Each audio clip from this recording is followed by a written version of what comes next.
तुलादंडासन, जिसे balancing stick pose के नाम से भी जाना जाता है, एक चुनौतीपूर्ण खड़े होकर किया जाने वाला योग आसन है जिसके लिए शक्ति, संतुलन और ध्यान की आवश्यकता होती है। इसमें एक पैर को पीछे और धड़ को आगे की ओर फैलाना होता है, जिससे उंगलियों से लेकर पैर की उंगलियों तक एक सीधी रेखा बनती है जो एक बैलेंसिंग स्टिक की तरह दिखती है। 1. पर्वत मुद्रा ताड़ासन से शुरू करें। पैरों को एक साथ, हाथों को बगल में तथा रीढ़ को सीधा रखकर खड़े हो जाएं।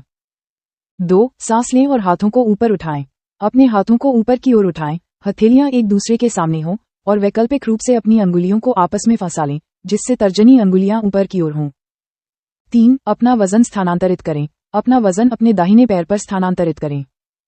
4. अपना बायां पैर उठाएं। सांस लें और अपने बाएं पैर को पीछे उठाएं, इसे सीधा और जमीन के समानांतर रखें। अपने पैर को कूल्हे के जोर से आगे बढ़ाएं।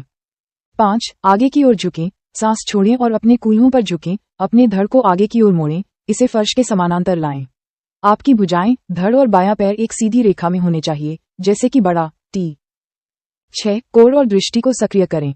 अपनी कोर की मांसपेशियों को सक्रिय करें, अपने पेट को अंदर की ओर खींचें और अपनी दृष्टि को फर्श पर अपने सामने कुछ फीट की दूरी पर स्थित एक बिंदु पर केंद्रित करें। 7. मुद्रा को बनाए रखें। गहरी सांस लें और संतुलन और स्थिरता बनाए रखते हुए कुछ सांसों के लिए मुद्रा को बनाए रखें। 8. वापस खड़े हो जाएं। सांस लें और धीरे धीरे अपने पैर और धड़ को ऊपर लाते हुए माउंटेन पोज में वापस आ जाएं। और 9. दूसरी तरफ दोहराएं। अपने बाएं पैर को जमीन पर रखकर और अपने दाहिने पैर को पीछे बढ़ाकर इस मुद्रा को दोहराएं। संतुलन के लिए सुझाव। 1. अपनी दृष्टि खोजें। अपने सामने एक निश्चित बिंदु पर ध्यान केंद्रित करने से संतुलन में मदद मिल सकती है। 2. अपनी कोर मांसपेशियों को सक्रिय करें। अपनी कोर मांसपेशियों को सक्रिय करने से स्थिरता और समर्थन मिलता है। 3. गहरी सांस लें। गहरी, समान सांसें आपके तंत्रिका तंत्र को विनियमित करने और संतुलन में सुधार करने में मदद करती हैं। 4. डगमगाने से न डरें। थोड़ा डगमगाना सामान्य है, खासकर जब आप पहली बार मुद्रा सीख रहे हों।